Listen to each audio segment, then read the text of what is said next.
Minsan, ang isang bansag o alias ay nagiging ginto.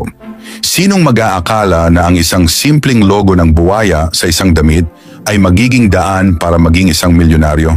Samahan niyo akong tuklasin ang buhay ni Rene Lacoste, isang tennis player na bumuo ng iconic brand na Lacoste.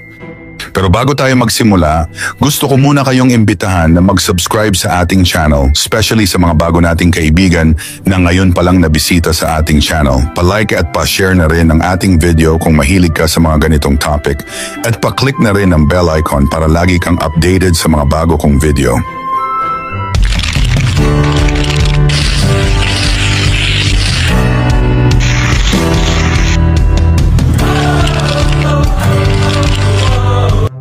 Si Rene Lacoste ay ipinanganak noong Hunyo 2, 1904 sa Paris, France. Galing siya sa isang may kayang pamilya. Ang kanyang mga magulang ay sina Jean-Marie, Magdalene Lerollais at Jean-Jules Lacoste.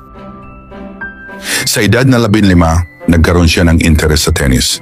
Kaya naman, dito magsisimula ang kanyang kwento. Sobrang nahilig si Rene sa tennis, kaya naisip niyang gawin itong career. Kaso hindi agad pumayag ang kanyang ama na si Jean-Jules Lacoste.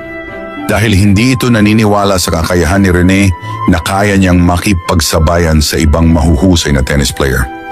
Pero dahil na rin sa ito ang passion at hilig ni Rene. Sa huli, nakita ng kanyang ama ang determinasyon ni Rene.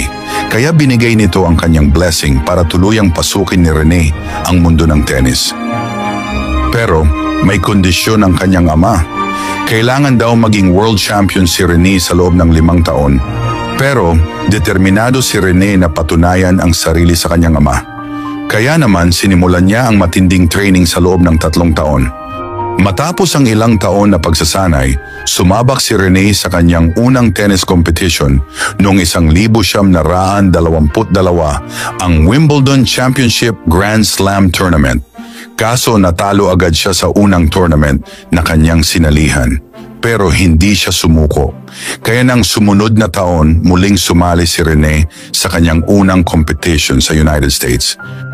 Sa pagkakataong ito, naging mas maayos naman ang performance niya. Umabot siya hanggang 4th round, pero natalo pa rin siya ni Cecil Campbell. Pero kahit ganon, tuloy-tuloy pa rin siya sa kanyang training, sinusubukan niya ang kanyang mga limitasyon. Kaya noong 1923, napili siyang maglaro para sa France sa Davis Cup team. Kaya naman noong 1925, dumating din ang kanyang breakthrough moment. Nanalo siya ng single title sa French Championships at sa Wimbledon.